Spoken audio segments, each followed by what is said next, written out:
Igama ngingidudu wakankosi. Ngitalwa khona la ebukhosini ekhaya kaMsogwaba. Sisememeni namhla sosabula ngokucelebrate lelanga lemmemo. Ummemo kusuka kwakhiwa amaguma, kwakhiwe sibaya, kusinzwe, kuvuselele onke lamaguma nesibaya sebukhosi. Senamhla ilanga lawo lokugcina. Kuleli langa lokugcinwa sekuyavalwa, kuyagitswa.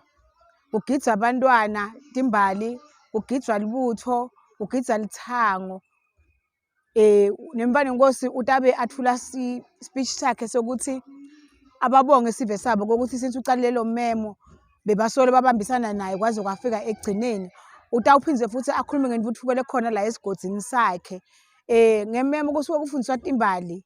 Imbali kokuthi ayihlale igcineke ngebuntombi bayo. Bantwana bangahambi balala nje lalabasha. Nalamajaha lamancane labafana bayafundiswa ukuthi abatigcine kuze kufika isigaba sabo sokuthi bakhone kuteka. Kahle kahle kusuke kuvuselela amasiko okufundzisa sive sonke ukuthi abati buve babo nalokuthi bati ukuthi kubaluleke ngani ukutigcina uma uyintombi noma uyimbali noma ulijaha. Ngiloko nje lokusihlanganisile namhla la elangeni ebukhosini basekhaya kaMsogwaba utojatshulwa. Ngiko nje lengakusho ngoba into lehle kithi sinemaswati sithi gcabha kakhulu ngale muhambo wemasiko le bese semase kuphetha lo mmemo.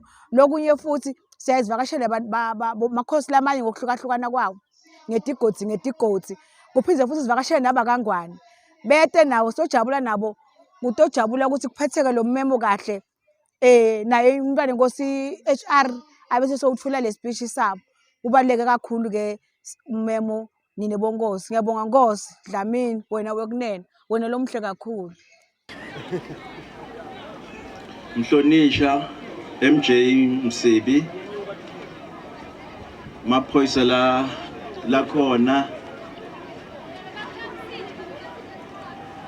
bantu benkosi labaqhamuka eSwatini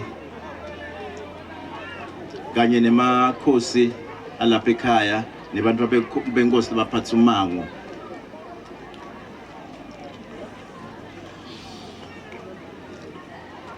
Umntwana Nkosi David ngimbonile khona. Umntwana Nkosi Sicelo ngiyanivusela Nkosi. Bafundisi labakhona